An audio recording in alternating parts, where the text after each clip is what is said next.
హిందూ పండుగల్లో వినాయక చవితి అంటే ఒక ప్రత్యేకమైన స్థానం ఉంటుంది. మిగతా పండుగలు ఏవైనా అయితే ఇంట్లో కూర్చొని ఇంటిల్లపాది చేసుకుంటారు. కానీ వినాయక చవితి దగ్గరికి వచ్చేసరికి గ్రామస్తులందరూ కలిసి, యువతంతా కలిసి ఒక ప్రత్యేకత చాటుకుంటూ ఉంటారు. మేమందరం కలిసి ఉన్నామని చెప్పేసి చాటి చెప్పే ప్రయత్నం చేస్తారు. ప్రతి ఊరిలో కూడా వాళ్ళ ప్రత్యేకత చాటుకుంటూ దీన్ని దిగ్విజయం చేస్తూ ఉంటారు.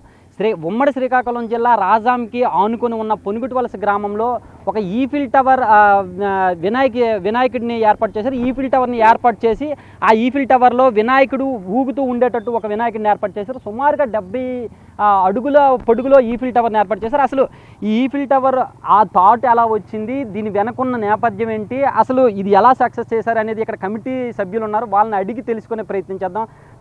ఇక్కడ మనతో చాలామంది ఉన్నారు, వాళ్ళని అడిగి తెలుసుకునే ప్రయత్నం చేద్దాం. చెప్పండి, అసలు మీకు ఈ థాట్ ఎలా వచ్చింది? అసలు ఈఫిల్ టవర్లో వినాయకుడిని పెట్టాలి అనే ఆలోచన ఎలా వచ్చింది? మాది ఉమ్మడి శ్రీకాకుళం జిల్లా పొనుగుటివలస గ్రామం అండి. పొనుగుటివలస గ్రామం అండి.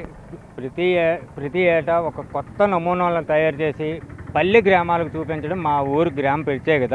రెండోది ఏంటంటే పండుగలు చేసుకుంటారు, కానీ ప్రతి ఇంటి దగ్గర పండుగలు చేసుకుంటారు. కానీ మేము వినాయక చవితి ఒకే తాటి మీద ఉండి యూత్ని అందరినీ ఒకే తాటి మీదకి తేవడానికి, అందరం కలిసికట్టుగా ఉన్నామని చెప్పడానికి మేమైతే ఈ పండుగని గ్రాండ్గా చేస్తుంటామండి. ఒక సంవత్సరం చెరువు మధ్యలో జల వినాయకుడిని పెట్టాం, రెండో సంవత్సరం టైటానిక్ షిప్ పెట్టాం, మూడో సంవత్సరం ఇండియా గేట్ పెట్టాం, నాలుగో సంవత్సరం చంద్రయాన్ 2 రాకెట్ పెట్టాం. ఈ సంవత్సరం కొత్తదనాన్ని చూపించాలని ముఖ్యంగా పల్లి ప్రజలకు కొత్తదనాన్ని చూపించాలని ప్యారిస్ వెళ్ళి చూడాలనుకుంటే ఎవరు చూడలేరు. అదే పల్లి ప్రజలకు ప్యారిస్లో ఉన్న ఈఫిల్ టవర్ని చూపించాలని ఈ సంవత్సరం కొత్తగా ఆలోచించాను. ఈ సంవత్సరం అది తయారు చేశాను.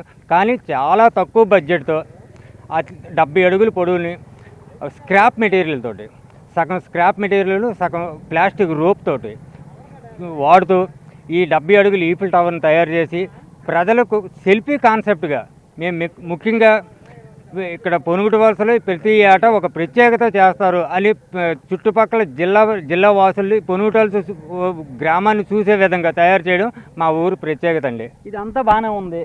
మీరు ప్రతి ఏడాది కూడా ప్రత్యేకత చాటుకుంటామంటున్నారు. అదేవిధంగా ఈ సంవత్సరం కూడా చాటుకునే ప్రయత్నం చేశారు. కానీ ఇక్కడ చూసినట్టయితే 70 అడుగులు పొడుగుంది, ఓపెన్గా విడిచిపెట్టేశారు.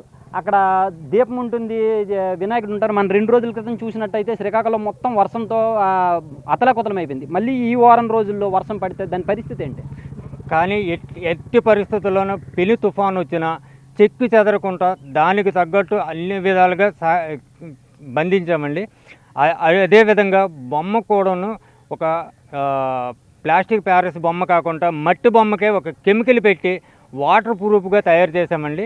తయారు చేసి ఎట్టి పరిస్థితుల్లోని ఎంత తుఫాను వచ్చినా ఆ బొమ్మ మీద కనీసం చినుకు కూడా అంటదు. ఆ విధంగా తయారు చేసి పెట్టడం జరిగిందండి. ఇప్పుడు ఈ 70 అడుగుల ఈఫిల్ టవర్ తయారు చేయడానికి మీకు ఎన్ని రోజుల సమయం పట్టింది? ఈ 70 అడుగుల ఈఫిల్ టవర్ తయారు చేయడానికి నేను చెప్పినట్టుగా కుర్రోలు చేయడానికి కనీసం 4 రోజుల్లో తయారు చేస్తామండి. కానీ 4 రోజుల్లో తయారు చేసాం. అప్పటికి భారీ తుఫాన్ల టైంలోను కూడాను టార్బన్లు వేసుకొని తడుస్తూ 4 రోజుల్లోనే తయారు చేసి నిలబెట్టామండి. అయితే ఇప్పుడు పెద్ద తుఫాను వచ్చినా కానీ, లేకపోతే పెద్ద గాలులు వచ్చినా కానీ దీనికి, ఎందుకంటే ఇక్కడ చూసుకున్నట్టయితే సుమారు ఒక 10x10 అడుగుల వెడల్పులో ఇక్కడ బేస్ ఉంది, 70 అడుగుల పొడుగు ఉంది. అంటే గట్టిగా ఒక గాలి ఏమైనా వచ్చిందంటే పడిపోయే అవకాశం కానీ ఏమీ లేదా? ఎట్టి పరిస్థితుల్లోనే పడదండి. 4 వైపులా బంధించామండి. ఎటువంటి తుఫాను కాదు కదా, సుడిగాళ్ళు వచ్చినా ఆ కనీసం బేస్ కూడా కదలదండి. అటువంటిది రెండోది, ఆ బేస్ మీద నిలబెట్టేటప్పుడు కనీసం ఎక్కడ కూడా మేము వైర్ కూడా కట్టలేదండి. ఒక 4 వైర్లతోటే మొత్తం టవర్ అంతా నిలబెట్టామండి. ఎట్టి పరిస్థితులను పడదని గ్యారంటీ కూడా ఇవ్వగలం. ఎందుకంటే 70 అడుగుల పొడవుని జెండా పెట్టామండి. ఆ జెండా ఒక ఉక్కుకు తగులుకుంటే అక్కడ కూడా మనిషిని ఎక్కించామండి. తుఫానుల టైంలోనే కనీసం ఊగలేదండి. అయితే ఇంత స్ఫూర్తి అంటే ఈ ప్రతి సంవత్సరం కూడా ఏదైనా ఒక ప్రత్యేకత చాటుకోవాలి, గత ఏడాది కంటే ఈ ఏడాది ఇంకా గొప్పగా చేయాలనే ఆలోచన మీకు ఎలా వస్తుంది? అసలు దానికి స్ఫూర్తి అంటే? నాకైతే కొత్త ఆలోచన చేసి క్రియేట్ చేయాలంటే మాత్రం నాకు ఒక కాన్సెప్టేనండి. ఈ సంవత్సరం ఇచ్చేసాం, నెక్స్ట్ ఇయర్ ఏ చేయాలని ఇప్పుడు నుండి ఆలోచిస్తానండి. ఇప్పటి నుండి ఆలోచించి కమిటీ సభ్యులకు చెప్తాను, ఇలా తయారు చేస్తే బాగుంటుంది, ఇలాగ మళ్ళీ కొత్తదనాన్ని క్రియేట్ చేద్దామని అనుకుంటాను.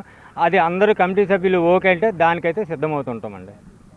అది చూస్తున్నాం కదా, వినాయక చవితి అంటే ఏదో ఇంట్లో చేసుకునే పండగ, లేకపోతే పండగ అనేది కాకుండా ఇది అందరినీ ఐకమత్యం చేసేటటువంటి పండగ. ఎందుకంటే మనం చరిత్రలో కూడా చదువుకున్నాం, బాలగంగాధర తిలక్ ఎవరైతే ఉన్నారో స్వతంత్రోద్యమ సమయంలో శివాజీ ఉత్సవాలు కావచ్చు, గణేష్ ఉత్సవాలు కావచ్చు, ప్రజలందరినీ ఏకం చేయడానికి ఆయన ఈ ఉత్సవాలు నిర్వహించినటువంటి పరిస్థితి. ఇప్పుడు వీళ్ళందరినీ చూస్తుంటే వాటి స్ఫూర్తితోనే దీన్ని నిర్మించి ప్రతి ఏడాది దీన్ని సక్సెస్ చేస్తున్నారు అని అనిపిస్తుంది. కెమెరామెన్ నాగరాజుతో Shanmukh, big TV, Srikakulam. For more videos like this, subscribe Big TV channel.